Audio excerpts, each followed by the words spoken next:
ನಮಸ್ಕಾರ ಸ್ನೇಹಿತರೆ, ಎಲ್ರಿಗೂ ಸ್ವಾಗತ. ಆ, ನಾನೇ ರಾಜ್ಕುಮಾರ್, ಡಾಕ್ಟರ್ ರಾಜ್ಕುಮಾರ್. ಚಿತ್ರೋತ್ಸವ ಸಂಚಿಕೆಗೆ ಎಲ್ರಿಗೂ ಸ್ವಾಗತ. ಎಲ್ಲರೂ ಹೆಚ್ಚಿನ ಸಂಖ್ಯೆಯಲ್ಲಿ ನಮ್ಮ ಹಿಂದಿನ ವಿಡಿಯೋಗಳನ್ನ ನೋಡ್ತಾ ಬರ್ತಾ ಇದ್ದೀರಾ. ನಿಮ್ಮೆಲ್ಲರಿಗೂ ಚಿರಋಣಿ. ಏನಪ್ಪ ಅಂತಂದರೆ, ಇದು ಇನ್ನು ಮುಂದೆ ನಾವು ಹೆಚ್ಚಿನ ವಿಷಯಗಳನ್ನ ಹಂಚ್ಕೊಳ್ಳೋಕ್ಕೆ ನಮಗೊಂದು ಖುಷಿ ಅನಿಸುತ್ತೆ ಸ್ನೇಹಿತರೆ. ಅದಕ್ಕೆ ಇನ್ನೊಂದು ಸರಿ ನಿಮ್ಮೆಲ್ಲರಿಗೂ ಧನ್ಯವಾದಗಳನ್ನ ಅರ್ಪಿಸ್ತೀನಿ. ಇವತ್ತಿನ ಸಂಚಿಕೆಯಲ್ಲಿ ಸ್ನೇಹಿತರೆ, 1970ರಲ್ಲಿ ಒಂದು ತೆರೆ ಕಂಡಂತಹ ರಾಜ್ಕುಮಾರ್ ಅವರ ಅದ್ಭುತ ಚಿತ್ರ, ಆ ಚಿತ್ರದ ಬಗ್ಗೆ ಇವತ್ತು ಮಾಹಿತಿ ಹಂಚಿಕೊಳ್ಳೋದು ಮಾತ್ರ ಇಷ್ಟಪಡ್ತಾ ಇದ್ದೀನಿ.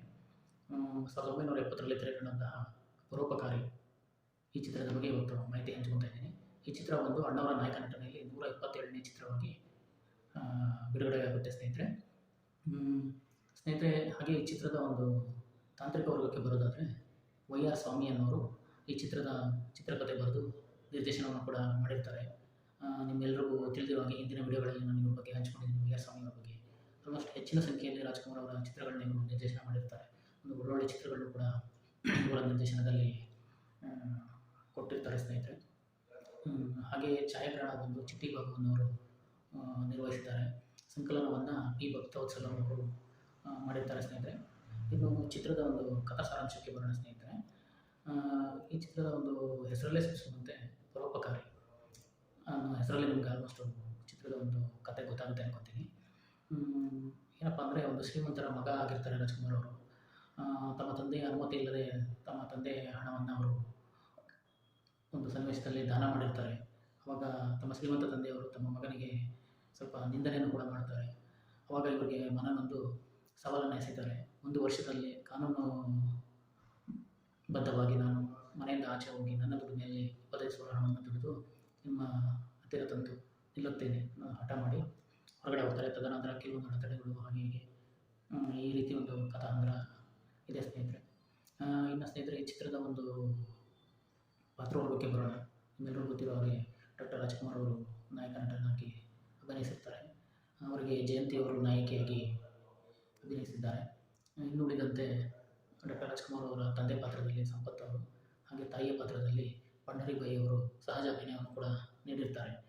ನನಗಂತೂ ಮನಸ್ಪೂರ್ವಕವಾಗಿ ಇಷ್ಟವಾಗಿದ್ದಪ್ಪ ಅಂತಂದರೆ ಸಂಪತ್ ಅವರ ಒಂದು ನಟನೆ ನನಗೆ ತುಂಬ ಒಂದು ಖುಷಿ ಕೊಡುತ್ತೆ ಸ್ನೇಹಿತರೆ. ಹಾಗೆ ಇನ್ನು ಉಳಿದ ತಾರಾಗಣ ಹೇಳೋದಾದರೆ, ಗಣಪತಿ ಭಟ್, ಪಾಪಮ್ಮ, ನಾಗಪ್ಪ, ಹಾಗೆ ಟೈಗರ್ ಪ್ರಭಾಕರ್ ಅವರು ಕೂಡ ಈ ಚಿತ್ರದಲ್ಲಿ ನಡೆಸಿರ್ತಾರೆ ಸಣ್ಣ ಪಾತ್ರದಲ್ಲಿ. ಹಾಗೆ ಈ ಚಿತ್ರದ ಒಂದು ವಿಶೇಷ ಅಂದರೆ, ತಿಪ್ಪಾತ್ರದಲ್ಲಿ ಅಣ್ಣವರು ಒಂದು ಕೆಲವು ನಿಮಿಷಗಳವರೆಗೂ ಬಂದು ಹೋಗ್ತಾರೆ ಅನ್ನೋದೊಂದು ಇದೆ ಸಂಗತಿ ಸ್ನೇಹಿತರೆ. ಅಲ್ಲದೆ ಶೇಷಾದ್ರಿಪುರಂನಲ್ಲಿರುವ ನಟರಾಜ ಥಿಯೇಟರ್ನಲ್ಲಿ ಮೊದಲು ರಿಲೀಸ್ ಆದಂತಹ ಒಂದು ಚಿತ್ರ ಅಂತಲೇ ಹೇಳ್ಬೋದು ಪರೋಪಕಾರಿ. ಹಾಗೆ ಇನ್ನು ಚಿತ್ರದ ಸಂಗೀತ ವಿಷಯಕ್ಕೆ ಬರೋಣ ಸ್ನೇಹಿತರೆ. ಒಂದು ಚಿತ್ರದ ತಿರುಳು ಅಂತಲೇ ಹೇಳ್ಬೋದು ಇದನ್ನು. ಸಂಗೀತ, ಈ ಚಿತ್ರ ಸಂಗೀತವನ್ನು ಶ್ರೀ ಉಪೇಂದ್ರ ಕುಮಾರ್ ಅವರು ನೀಡಿದ್ದಾರೆ. ಅದ್ಭುತ ಸಂಗೀತವನ್ನು ಕೊಟ್ಟಿದ್ದಾರೆ ಅಂತ ಕೂಡ ಹೇಳ್ಬೋದು. ಸಂಭಾಷಣೆ ಸಾಹಿತ್ಯ ವಿಷಯಕ್ಕೆ ಬಂದರೆ, ಜಿ. ಉದಯಶಂಕರ್ ಅವರು ಸಂಭಾಷಣೆ ಸಾಹಿತ್ಯ ಬರೆದಿದ್ದಾರೆ. ಅವರ ಜೊತೆಗೆ ಆರ್. ಎನ್. ಜಯಗೋಪಾಲ್ ಅವರು ಕೂಡ ಸಾಹಿತ್ಯವನ್ನು ಬರೆದು ಸಾಥ್ ಕೊಟ್ಟಿದ್ದಾರೆ. ಚಿತ್ರದ ಎಲ್ಲ ಹಾಡುಗಳು ಉತ್ತಮ ಪ್ರತಿಕ್ರಿಯೆಯನ್ನು ಕೂಡ ಪಡೆದುಕೊಂಡಿದೆ. ಇನ್ನು ಚಿತ್ರದ ಹಾಡುಗಳು ಅಷ್ಟು ಜನಪ್ರಿಯತೆಗೊಳ್ಳೋದಕ್ಕೆ ಕಾರಣ ಯಾರು ಅಂತ ನಿಮಗೆ ಎಲ್ಲರೂ ಗೊತ್ತಿರ್ಬೋದು. ಹಿನ್ನೆಲೆ ಗಾಯಕರು ಯಾರಪ್ಪ ಈ ಹಾಡುಗಳನ್ನ ಹಾಡಿದ್ದಾರೆ ಅಂತಂದರೆ, P. B. Srinivas, S. Janaki ಹಾಗೂ ಎಲ್. ಆರ್. ಈಶ್ವರಿ ಅವರ ಧ್ವನಿಗಳಲ್ಲಿ ಹಾಡುಗಳು ಜನಮನ್ನಣೆ ಗಳಿಸಿರ್ತವೆ. ಅದರಲ್ಲೂ ಎಲ್. ಆರ್. ಈಶ್ವರಿ ಅವರ ಕನ್ನಡದಲ್ಲಿ ಮೂಡಿಬಂದ ಜೋಗಿ ನಾನು ಬಳ್ಳಿಯ ಮಿಂಚು, ಈ ಹಾಡಂತೂ ಎಲ್ಲ ಕಾಲಘಟ್ಟದಲ್ಲೂ ಒಂದು ಸುಮಧುರ ಗೀತೆಯಾಗಿ ಹೊರಹೊಮ್ತಾ ಇದೆ. ಹಾಗೆ ಇಂದಿಗೂ ಕೂಡ ಈ ಹಾಡು ಹಲವಾರು ಚಿತ್ರಗಳಲ್ಲಿ ರಿಮಿಕ್ಸ್ ಆಗಿ ಅದ್ಭುತವಾಗಿ ಮೂಡಿಬರ್ತಾ ಇದೆ. KGF ಚಿತ್ರದಲ್ಲೂ ಕೂಡ ಇದನ್ನು ಬಳಸ್ಕೊಂಡಿರ್ತಾರೆ. ಇನ್ನು ಉಳಿದ ಹಾಡುಗಳ ಬಗ್ಗೆ ಗಮನ ಹರಿಸೋಣ ಸ್ನೇಹಿತರೆ. ಕಣ್ಣು ರೆಪ್ಪೆ ಮುಂದನೊಂದು ಮರೆಯುವುದೇ, ಈ ಹಾಡು ಕೂಡ ಪಿ. ಬಿ. ಶ್ರೀನಿವಾಸ್ ಹಾಗೂ ಎಸ್. ಜಾನಕಿ ಅವರ ಕಂಠದಲ್ಲಿ ಮಧುರವಾಗಿ ಮೂಡಿಬಂದಿದೆ. ತದನಂತರ ಪಿ. ಬಿ. ಶ್ರೀನಿವಾಸ್ ಅವರ ಒಂದು ಕಂಠದಲ್ಲಿ ಬಂದಂಥ ಇನ್ನೊಂದು ಹಾಡು, ಗುಟ್ಟೊಂದು ಹೇಳುವೆ ಪುಟಾಣಿ ಮಕ್ಕಳೇ, ಗೊತ್ತಿದ್ದು ತನಗೆ ಬಚ್ಚಿಟ್ಟಿದ್ದು ಪರರಿಗೆ, ಗುಟ್ಟೊಂದ ಹೇಳುವೆ ಪುಟಾಣಿ ಮಕ್ಕಳೇ ಅನ್ನೋ ಹಾಡು ಕೂಡ ಉತ್ತಮವಾಗಿ ಮೂಡಿಬಂದಿದೆ. ಹಾಗೆ ಇನ್ನೊಂದು ಹಾಡು ಮತ್ತೊಂದು ಯುಗಲಗೀತೆ ಅಂತಲೇ ಹೇಳ್ಬೋದು. ಪಿ. ಬಿ. ಶ್ರೀನಿವಾಸ್ ಅವರು, ಎಸ್. ಜಾನಕಿ ಅವರ ಕಂಠದಲ್ಲಿ ಹೋದರೆ ಹೋಗು ನನಗೆ ಅನ್ನೋ ಹಾಡು ಕೂಡ ಜನಪ್ರಿಯವಾಗಿರುತ್ತೆ ಅವತ್ತಿನ ಕಾಲಘಟ್ಟದಲ್ಲಿ ಸ್ನೇಹಿತರೆ.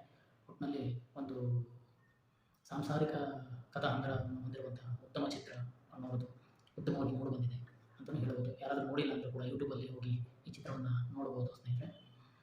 ಹಾಗೆ ಇನ್ನೂ ಹೆಚ್ಚಿನ ಮಾಹಿತಿಗಳನ್ನ ನಾನು ನಿಮ್ಮ ಜೊತೆ ಹಂಚ್ಕೊತಾ ಇರ್ತೀನಿ. ಇದೇ ರೀತಿ ನನ್ನ ಒಂದು ವೀಡಿಯೋಗಳನ್ನ ಹೆಚ್ಚಿನ ಸಂಖ್ಯೆಯಲ್ಲಿ ವೀಕ್ಷಿಸಿ ನನ್ನ channel all dreams Kannada YouTube ಚಾನಲನ್ನು ಸಬ್ಸ್ಕ್ರೈಬ್ ಮಾಡಿಕೊಳ್ಳಿ, ಲೈಕ್ ಮಾಡಿ, ಕಮೆಂಟ್ ಮಾಡಿ, ಆಶೀರ್ವದಿಸಿ. ನಮಸ್ಕಾರ.